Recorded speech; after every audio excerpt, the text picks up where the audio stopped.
What is up, people? Who here likes corn?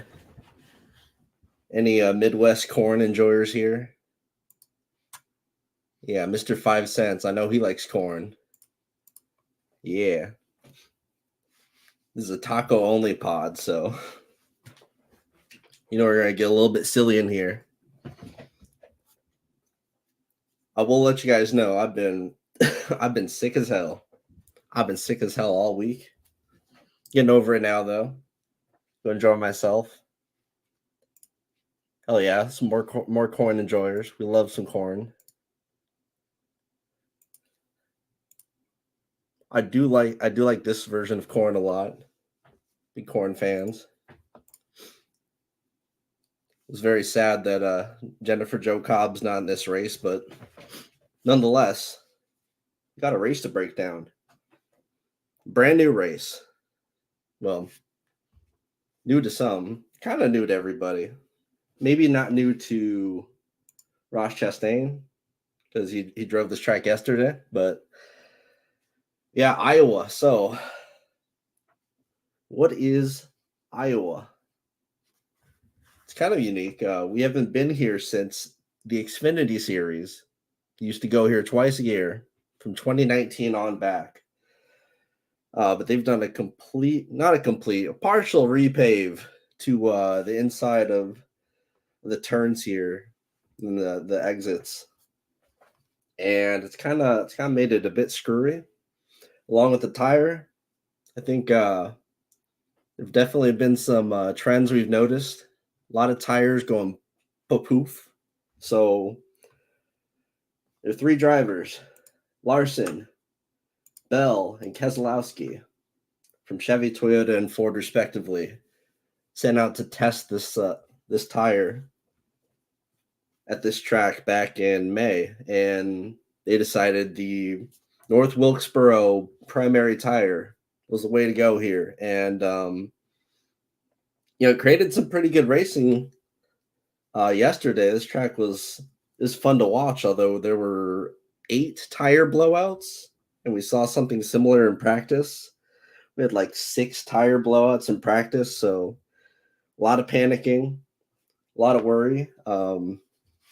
After like 20 laps, things got really shaky. I think in Xfinity, we started off with like a 35 lap green flag run before someone finally popped the tire. And I think it might be one of those races thinking not entirely like Texas, not entirely like Bristol, but maybe even, it's kind of like Texas, especially like the year before where the faster cars are going to be having their tires pop on them. It's kind of the trend we're noticing here. Should be extra fun, add some delightful carnage to the race. The optimist in me wanted to see over here on the Bovada tab here some some caution over unders, but that was they're not going to put a caution over under here, but what would it be, do you think? It'd be a lot, but we can see Toyota's on top, plus 125, If you look back to that Bristol race with all the tire shredding, it was a bit more of like a heavy tire wear kind of race, but JGR just absolutely dominated. It was Hamlin and Truex running 1-2 at the end of that race with no one in sight, really. So it makes sense that they're up here. But Hendrick, the favorite overall team. Of course, you got Larson on the pole. Larson's the de facto favorite. So it makes sense. But Ford's not too far behind there. Stewart Haas, plus 1,000. That's, about as good as you'll see their odds. Actually favorite over RFK this week.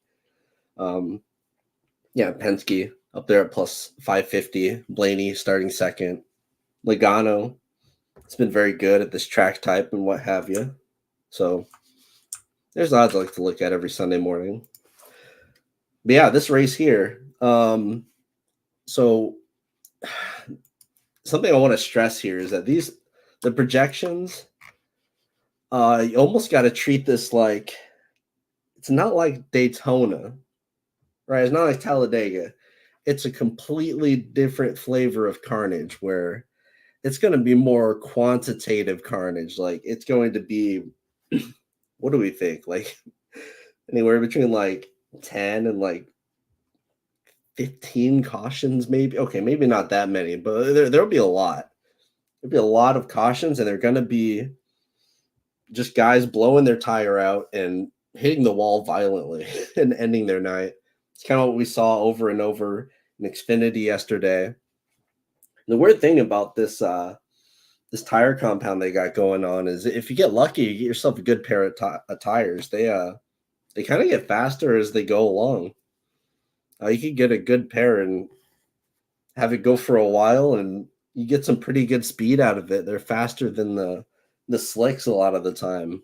I noticed that off some of the restarts yesterday with people staying out. Like we saw Jeremy Clements stay out on old tires, managed to lead a bunch of laps. Of course, we had Chandler Smith just way faster than everyone yesterday. And I don't know if there will be one of those guys that's way faster than everyone. Maybe a Larson, right? Maybe. I could see Hamlin coming in doing what he did before. He looks pretty fast overall. But the thing that all of these guys have in common, every single one of them, is that they could all get shit on. It's a Russian roulette kind of race. It really is. So going to be paying maybe less attention to this column, the projections, right? Because it's first time we've been to this track. Could be a lot of cautions. A lot of people are going to get lucky with the cautions. A lot of people are going to get very unlucky, end up face first in the wall. I'm going to kind of look more towards this column here, the ownership. It's a great week to be contrarian. And I think you got to look at this. Instead of looking at individual picks, you almost got to kind of look at the slate from like a macro perspective.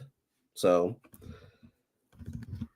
I guess I'll explain what I mean as we go through here. But the individual picks themselves, they almost don't really matter as much as just overall lineup construction. I know I usually like to give out like people ask how to set up the domination station, force at least one early dominator, maybe even two for some short tracks, like something like Martinsville, Bristol. It kind of makes sense here. I think the play this week is no rules.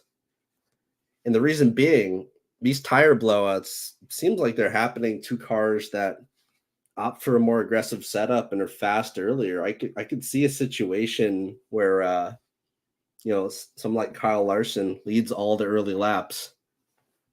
Tire goes poof. He's in the wall, finishes 30th with all those laps, I mean, that is absolutely in play this week. I don't think anyone is safe. And when no one's safe, you just got to kind of look at it differently. This could be a pretty useless podcast, but I really just want to stress, just the overall the strategy that we're going for here and kind of what not to do. I mean, a lot of this chalk is nice. I kind of like the place differential chalk. Like Larson, if this is a normal race, Larson be in a great spot here. He's going to be high owned because he's starting on the pole at a short track. That is the recipe for ownership always, but it's not guaranteed. I mean, this week, who knows? And then the guy I wanted to play a lot coming into this week, and I still am going to, is Christopher Bell. And it's important to note that he's going to be going to the rear because he was one of the many drivers that had, he had a fast car, super duper fast car early on in practice. He was the fastest early on in practice. He waited till all the other cars took laps because one of the notes he had from the tire test there is that the early laps kind of don't really matter a whole lot. It's about how the track ends up being. They waited forever, came out. It was immediately the fastest car. And not too long after that, boom, into the wall, back up. So he's in the backup. He's going to be coming through the rear. And sorry. Here's the thing, though. Bell, last several times he went here in Xfinity, he destroyed the field. Like technically Briscoe won the final race there that they had in Xfinity in 2019, but he led like the last few laps. Bell led like 240 laps, like he was gone. And also, this is a very slippery track. You're watching practice qualifying. So many people are on the brink of losing it. And even in the Xfinity race, we saw, they started off with like 30 plus green flag laps, which was impressive because there were like 4 or 5 moments where these cars are slipping, sliding, and almost losing it. Whenever a track's slippery and people are slipping and sliding, the two people that jump to the top of my mind are the top two in salary, Larson and Bell. So I guess good job, DraftKings, for identifying that. We will have to spend some money this week for sure because these guys are important. But I think Bell is just kind of the play here on the very, very top of the slate just because his ownership being reduced. Whenever someone's to go to the rear, their ownership gets annihilated. And with all the expected cautions this week, I think Bell is someone to really look to because while he's in a backup, sure, it's a JGR backup, which is pretty cool. And I just love him whenever the track's slippery. Big fan of that. And then of course Hamlin also just really good play. You look back at Bristol, you think, oh gosh, tire management. Well, Hamlin, one of the absolute best at that, if not the best. I think Truex was also there alongside him. So of course all the JGR cars look pretty good overall. Then the Hendrick cars, I mean, we'll get to Bowman, who's going to be some super chalk, but obviously Larson, the favorite, opened up as co-favorite with Hamlin, then became the clear favorite overnight. This is like from like an hour ago. So it's in there at 4.8. Definitely a favor. I mean, starting on the pole makes a lot of sense. Could lead a lot early. Could also, go poof into the wall, right into the cornfield. Who knows? But yeah, we don't have the trends to go off of. This is usually the part of the podcast where we go back and look at the historical trends, but there are none. There are absolutely none. So yeah, we just got to kind of look at this overall. Like, obviously, we want to pay for these guys, right? And that's cool. But at what point, what ownership is like too much? Because, say I'm wrong about Larson being pushing 40% ownership. What if he's like 30%? Would you want to play Larson then? Like if it's a normal race, yeah, I mean, that'd be terrific. But I do foresee like cautions coming kind of early and often. I mean, I don't think it'll be as bad as practice, right? Like, surely that won't be the case, but there are a lot of laps to get through here. And yeah, you got I think it's a 70 lap stage and then 2 140 lap stages after that. And so those will have to be, I mean, those will be broken up like a lot, but something we saw early on yesterday was like John Hunter Nemechek, another guy, along with Chastain, who have some pretty important reps from racing yesterday. Nemechek stayed out just to save a tire or save a set of tires because I think pretty much every time there's a caution, you're going to want to come in and change these tires. We could see some guys opt for that strategy. I'm thinking like someone like a Bell does that like early on, starting in the rear anyway, might as well conserve for later on the race. And that could have huge dividends come the end of this race because, if you caution or there's a caution and you don't have tires to switch to, that would be pretty brutal, especially if there are like tons and tons of cautions late on this race, which again, I don't know necessarily if there will be. I am just conjecturing because that's kind of all we can do, but I mean, it seems safe to say there will be at least like 8+ cautions. Yeah, the way that I'm looking at just all these guys overall, like the top dudes, can't really mark off any of them. I can't look at anyone and go, okay, you're a fade, whatever. Like the optimizer or the projections don't like Byron. They don't like Keselowski. just because of where they're starting and their projected lead laps, fast laps, or whatever. But I mean, if they have no problems, I mean, they're going to be fine. You know, Byron and Keselowski are known to have like top 5 finishes anyway. I'm just saying these guys are very much in play compared to like a normal week where, you know, you'd be able to safely kind of fade these guys around. So this whole range kind of becomes homogenized in that sense. And, you know, looking at people to veer off of, I mean, I really like place differential this week just because whenever you add carnage to a track like this, it's going to make place differential all that more appealing. And the guys starting in the very rear that will be chalky are like Truex and Bowman, who are some of the safest, most conservative drivers in Cup. And that's kind of really what I'm looking for this week. Even Bowman showed like speed in practice and everything. So I don't really want to give up ownership on those guys. I think that's great chalk. I kind of got to look towards Larson, you know, and just hope the chaos in this race ultimately takes him out eventually.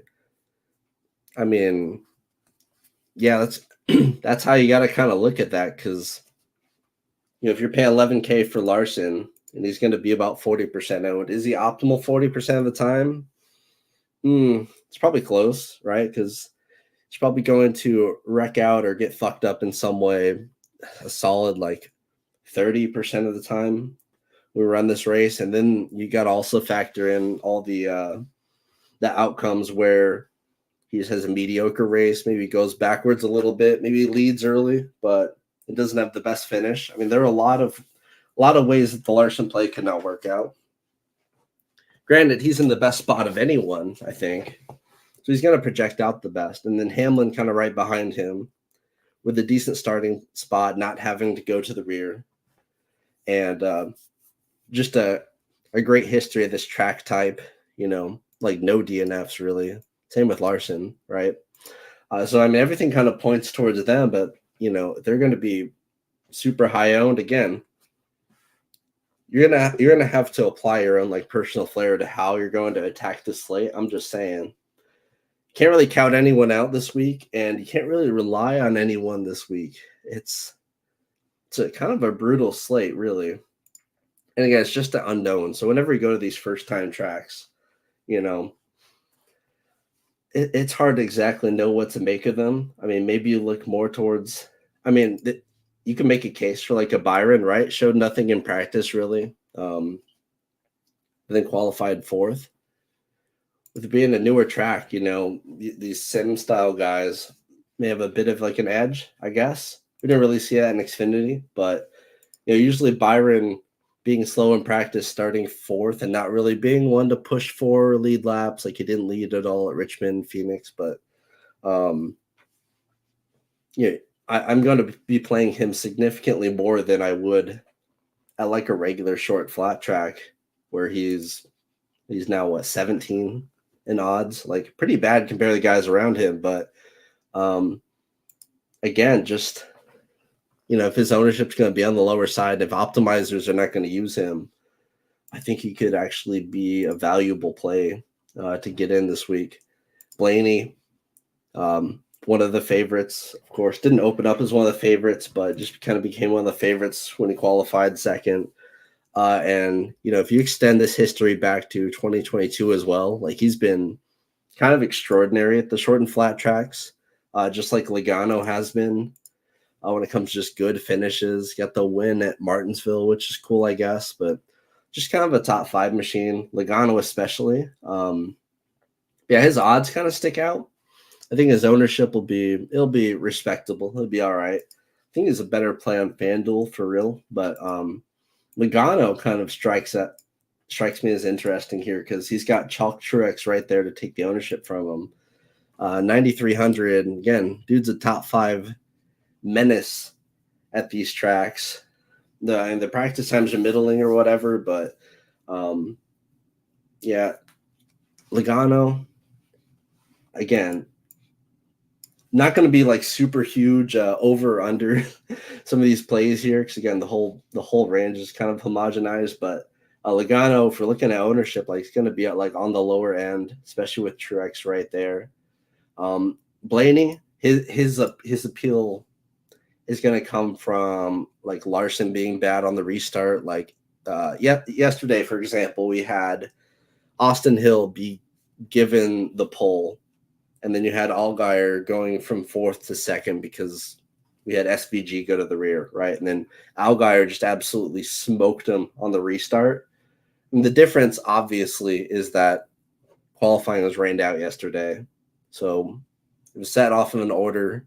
Hill did not actually deserve to be on the poles. Larson absolutely deserves to be on the pole. So it kind of fucks over Byron or Blaney's upside for like early dominating and leading and whatnot, but he should still be a factor running up towards the front a lot of this race. Still is a decent pit stall, but again, we saw didn't lead at all at Phoenix, Richmond.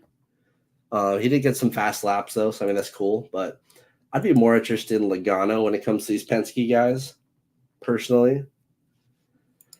And then Truex, 9,500. Okay, so night race, starting in the rear, was slow in practice, but let me introduce you to this guy called Sam Mayer, who was horrifyingly bad in practice in Xfinity and was less than 5% owned.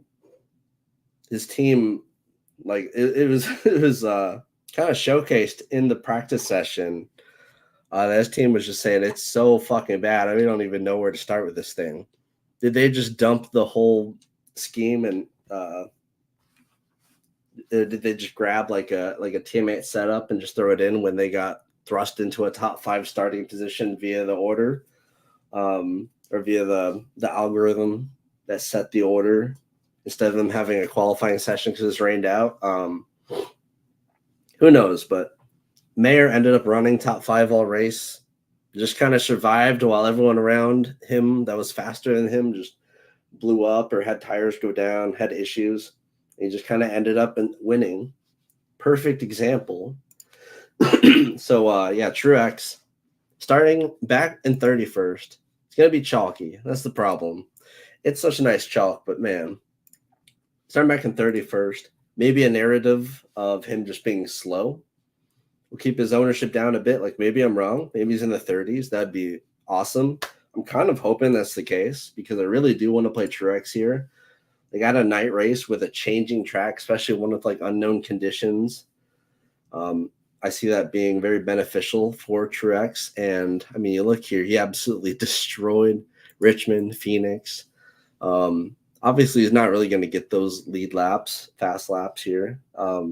Starting from the rear, but I mean, him and Bell, I kind of like them coming from the rear and moving forward throughout the course of this race. For sure. I think Bell will do it a little more rapidly, but Truex will he's just not someone you ever want to count out going back there. And he's got place differential upside, which is a great safety net because honestly, with the way these lineups are, you almost kind of want to just go crazy with place differential because at least then if they blow a tire out or whatever, they don't absolutely kill you. Like if you play Larson, his tire goes pop. He's starting first. He finishes 30-something. If that's like, say he leads all these laps, right? But he finishes like 35th. That's like 6 points, right? So that's not good, right? Is where Truex does that, 12 points. But we didn't give him any lead or whatever. Say he does that. I mean, even still, it's just a much higher floor, right? So like me some Truex there for sure. Keselowski, I mean, dude knows how to pull a finish out anywhere. So never want to count out Kez. He did test here, so that's another big positive I see with him. So another guy you want to just get into the rotation. He's not going to project out well here. So, I mean, usually if they're popping up low on our projections, our optimizers, they're probably going to be projecting pretty low in other optimizers. So his ownership should be on the lower side. I think he's the lowest of anyone like 8K or above outside like Kyle Busch that we'll get to. So, yeah, I don't mind that one bit. not one bit from Keselowski here, although you will have to, like, obviously, force the optimizer to use him. So proceed as you will there. Ty Gibbs, he had a good practice session, but qualified back in 27th, and his odds just fell off a cliff. So that's going to be tough. He's definitely more prone to failures and pushing a little heavy compared to his teammates, that's for sure. So he is like the riskiest of the JGR plays, absolutely. So he's just like a way more inherently unsafe version of Truex with probably less upside, even though his practice times are much faster. Of course, it was like short run practice speed, kind of fell off in the long run, but still there are lots of restarts. I could see it being a really good time to play some Ty Gibbs. Again, all these plays, I'm just kind of playing like the same-ish, really, which is different, of course, than how I'd run a normal week here. But I'm just going through the plays. That's just force a habit. But really, I mean, you just got to look at these guys and think, okay, all right, under or over, really, just this number, this crucial number here, the ownership.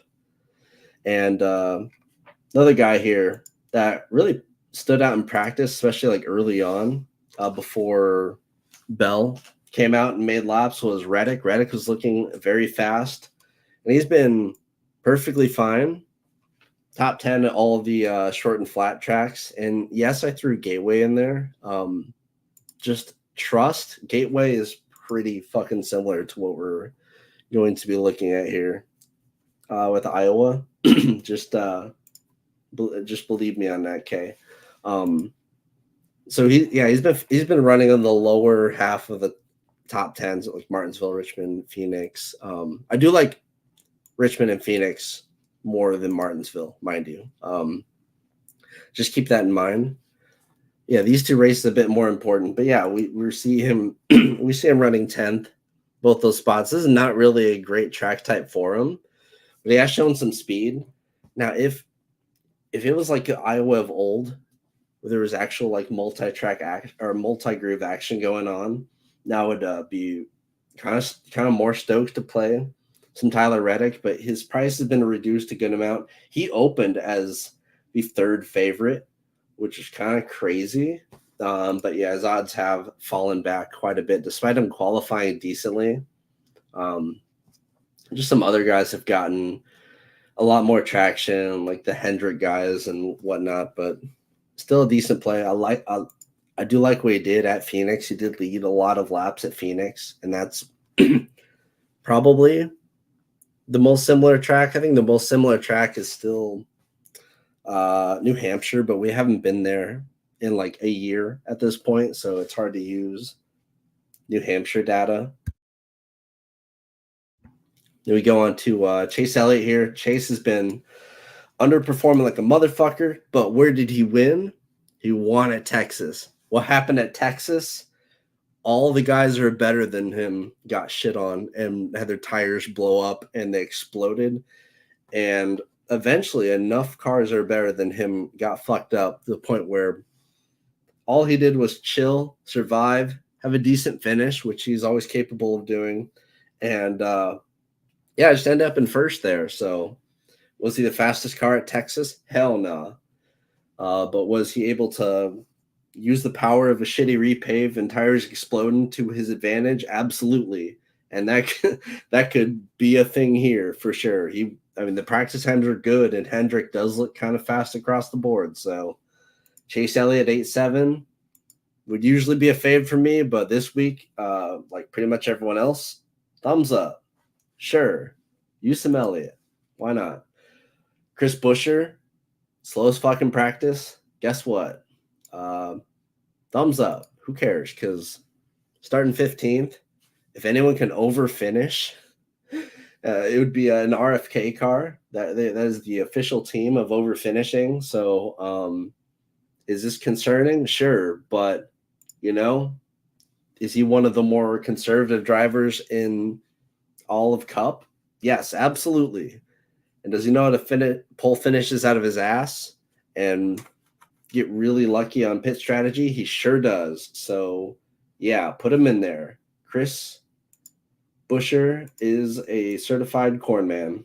So good for him. Chastain, mentioned earlier, I like how he ran yesterday. That is like a really good thing, actually. So kind of Chastain a little circled here. He doesn't like pop out the most in the projections, but starting 17th with those reps from yesterday, really gotta like that. His odds dropped quite a bit, which I don't really fully understand. I guess he just didn't qualify as well, but 8-3 for someone that got all those practice reps yesterday. I mean, sure, not like his best track type by any means, but he was pretty good at Phoenix. This track somewhat similar to Phoenix. Sure, 8-3, why not? Now Kyle Busch, ooh, yuck, right? So here's the thing, Kyle Busch, absolute mental case right now, right? Like he's got to be one of the most off-putting drivers out there right now. His ownership is non-existent at this point. His salary is dropping rapidly week to week. Even at places he's supposed to be doing well, like Gateway, he is blowing up at. Does he have a chance to put up a good finish here, of all places? Actually, yes. Surprisingly. Now, do I believe the RCR has actual speed going on here? I mean, look at his teammate, Dylan. No. Right? It's pretty bad. There's really no evidence that there's going to be any speed here besides his 7th place starting position from his practice lap or his qualification lap.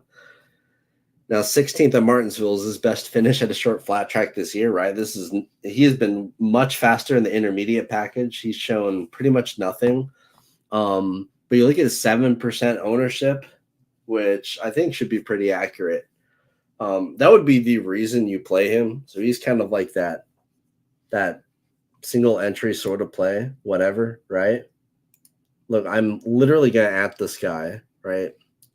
So if you take a wild shot at Kyle Busch and he stinks, then definitely at this person, all right? But at the same time, maybe just eat some corn and relax, okay? This is a silly race. Betting today is incredibly silly. Like, it needs to be stressed. Very silly race. There are going to be so many cautions. This is, again, it's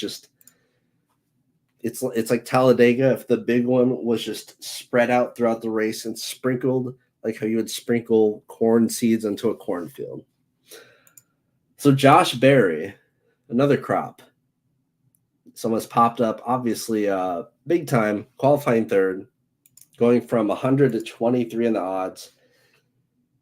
Something I actually wanted to look up earlier.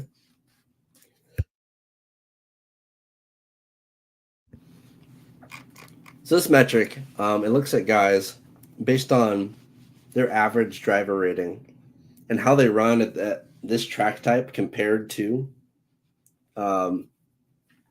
similar drivers. You got guys that rate out very similarly to them, and how much better their driver rating is on average than those similar drivers.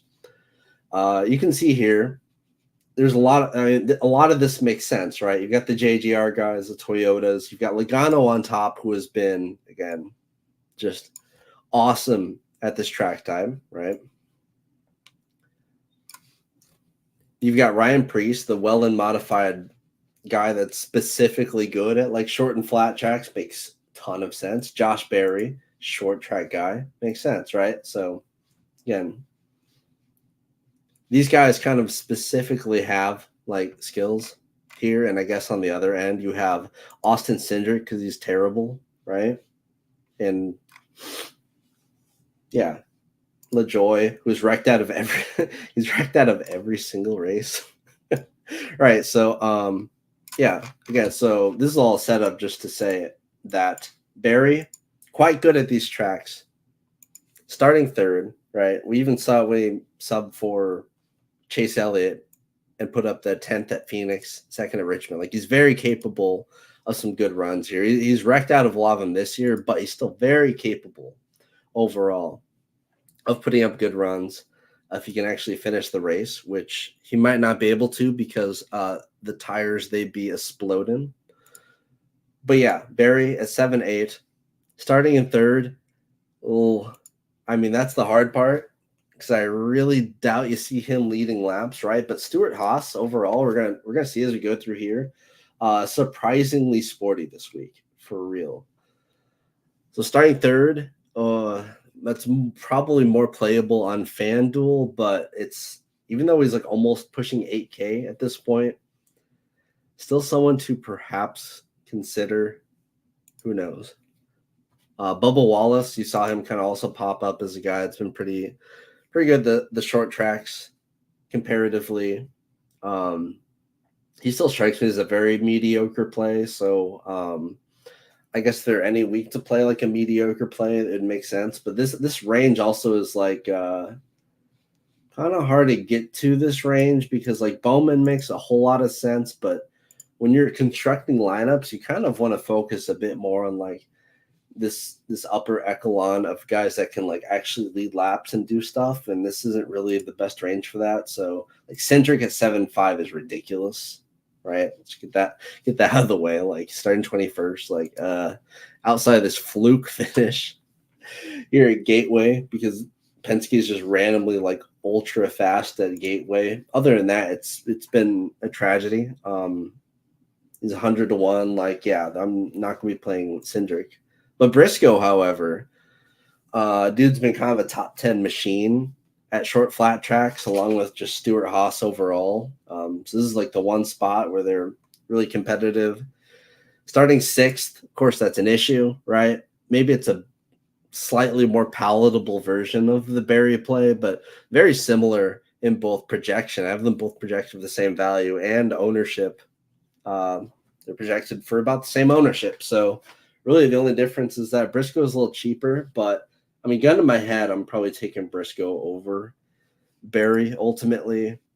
You've got McDowell starting 22nd. He could be in play, I guess. 100-1. Not really a whole lot that sticks out with him, but I think, front row has shown some extra speed this year, the Penske Alliance, and he's shown in the past like he's capable of just randomly top 10ing. So that would be kind of your upside of this play here. Suarez looked pretty good in practice, but starts 13th. It's kind of a yikes for me. I don't think I'll be playing a whole lot of him. Gragson, though, this play is super interesting. The ownership, of course, it makes you want to fade him, but maybe I'm just wrong about this. But when the dude's like first in practice, and then he qualifies 23rd, and it's because he very obviously got loose during his lap. Like, many people got loose during their qualifying lap, but his was quite noticeable. It held him back. You could tell he was going to put up a much better run. Like he was going to be maybe even up there with like his teammate Briscoe, Barry, even like the Stuart Haas cars were looking quite fast. So him starting back in 23rd and looking to have a really fast car is nice, but at the same time, having a fast car will put you in danger of popping your tire. And again, remember to do this and just act like this doesn't exist, because this was with Legacy in the stinky Ty Dillon car. So just ignore that and look more. He could have another 12th place finish. Richmond, Phoenix, two tracks I'm looking at the most here. Like, what's not to like about Noah Gragson? This is a terrific play. The only thing that could fuck him up, besides the tires, obviously, is this ownership being way too high, which it probably will, but I'm kind of hoping that it's just not. We'll see. Todd Gilliland starting too high. Unfortunate for him. His finishes have been great at this track type this season. It's just kind of hard to go for someone starting high just in a race like this. You kind of want more place differential. Carson Hocevar starting 20th, like he just always does for some reason. Was pretty damn slow in practice, but he'll be an all right play. He'll be fine, I'm sure. Ryan Preece, again, saw him earlier when I was looking at the short flat guys. He's absolutely somebody you want to see the short and flat tracks. He opened at 400 and then jumped to 130 this week. Very proud of my boy. It's pretty good in practice. He's going to get the he's the cheapest of the SHR guys. I think they're all good across the board. Priest, even when he's been like 300 or 400 to 1 going into a race, he's kind of overperformed a bit. And yeah, while he's fucked up a lot of his races this season, he absolutely has top 15, if not top 10 upside overall. So starting 29th, this is a great play. I like him. I'm going to have more than the field, hopefully. Eric Jones is like the slowest car in the entire field. And yeah, it's not his teammate not too far ahead of him there. Like the Legacy once again looks really slow. They looked slow last week and actually managed to shit out a good finish. Could that happen again this week with everyone's tires going boom and just popping like some fresh popcorn? Sure. But yeah, I'm not really feeling the Eric Jones love this week. And yeah, it's been a while since I've been able to really truly appreciate Jones like I was. But again, I want to wait for a bigger track. I know I'm really into him on like the bigger track. So, and I also like it when he's not. Oh, second off the pace in practice. That's helpful. A.G. Allmendinger, I have him slated as the worst play in the slate, besides maybe Harrison Burton, because he's starting 18th in a colleague car, which is not really what we want to see here. Austin Dillon, though, starting dead last. Him and Stenhouse, we got to talk about them together. I think a lot of lineups are going to end up here, right? And Stenhouse is going to be more popular than Dillon. Dillon's somebody that we've not really been interested in playing all that much, but like he's wrecked out of a ton of races over the last few years. Like, let's get that out of the way. Absolutely true. RCR not looking the greatest, right? But in a race like this, dude, I think Austin Dillon could end up being an awesome play. He really could. Now Stenhouse, he looked fast, right? He's going to be higher owned. He's more of like a guy that wrecks, right? I don't know. He has just as much of a chance to be in Carnage as anyone else this week, really. So that's a bit normalized, the field. And the same with Dillon, I guess. So, I mean, who cares about like luck or whatever? These are the place differential plays that I need here, like Priest, Dillon, Stenhouse. I'm going to have a good amount of exposure to these guys so I can afford just this giant monolith of people that I want towards the top. And not really all too worried about it either way. So Stenhouse a good play, but he'll be super popular. Dillon going to be over the field, hopefully. And hopefully, this 22% is still like ambitious. Like he should be this high. He might actually be like in the teens or something because people just hate Austin Dillon now at this point, which is valid. I mean, the dude's driving the Dale Senior car and he's Austin Dillon. But regardless, I think he's actually kind of a sneaky play this week for real. You got Haley, who's been just wildly overperforming this season. I guess just proving all the haters wrong and showing that Rick Ware can actually like do some stuff. But starting 19th, it's a tough ask for him to make value here in the spot. LaJoy, again, has yet to finish a short flat race at all. He's yet the top 20 in the last 2 years. Looks decent in practice, but this is like just not a good play at all. I'm sorry. John Hunter Nemechek, I mentioned earlier with Chastain that we just like the fact that he raced an entire race in Xfinity, was able to try out some stuff. I mean, it's not going to directly translate into Cup, right? Obviously, but look at the odds shrinkage here. By the way, that you can see, like these are both DK Sportsbooks. Like you can tell the uncertainty is coming into play here because they start really pricing up like the back of the field. Like this will show you that truly anyone can win here. Honestly, it's kind of ridiculous. But yeah. So John Hunter's starting 34th. He's okay, right? Like he's not shown up really. 25th place finishes at Richmond and Phoenix. Like that doesn't even, safety comes 25th, right? That's like 26 points. It's maybe borderline. I don't know. I think you need to score more like a 30 to be optimal, even from this range down here, because I think there will be some fucked up finishes. Just guys surviving from down here. And could it be a John Hunter? Who knows? It could be a Zane Smith for all we know. He's been kind of, overperforming a little bit. I don't know. There's not really a whole lot to say here. The only thing I know is I'm not playing Harrison Burton. Sorry, in 25th. I'm sorry. This is just me hating to my fullest potential. Yeah. But yeah, he actually managed to somehow get worse odds when everyone around him is getting better odds. So kind of funny how that worked out.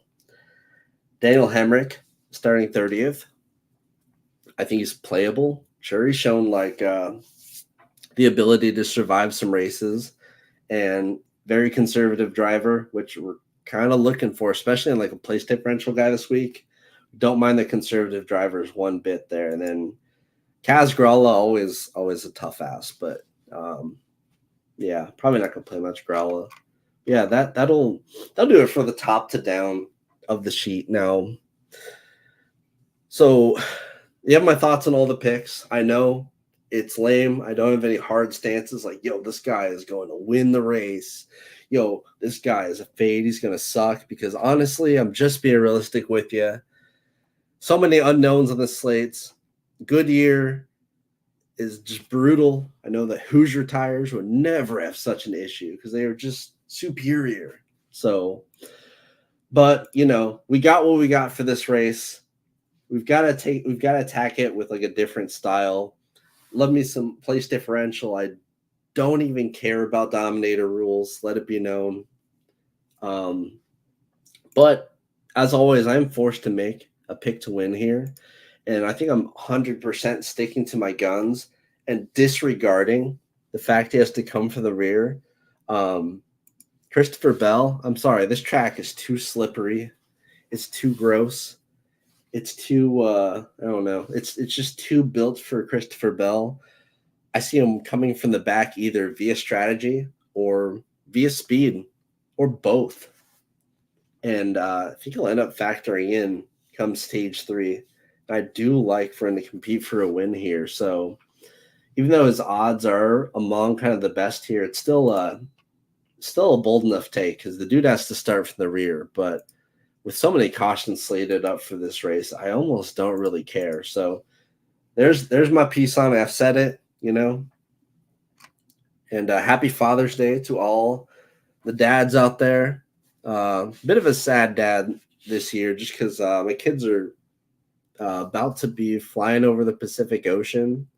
So I won't get to see them until Monday night. But, well, it'll be fun to see them finally. They've been on vacation out in Hawaii with their grandma, so it'll be a fun time. We get to see them. So yeah, happy Father's Day to all those out there. Stay safe, stay blessed. Get some helmets up. I got my helmets up last week. Yesterday, it was decent. It was break even. I was happy to break even despite not having Mayor like at all, but really no one did. Other than that, the plays are pretty solid.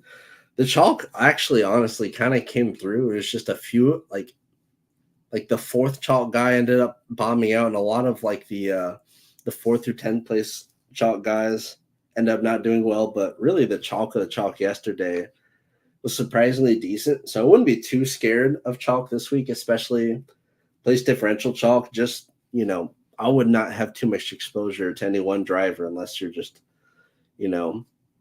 unless you've like vetted their tires or something. I don't know how you do that, but yep. Anyway, helmets up.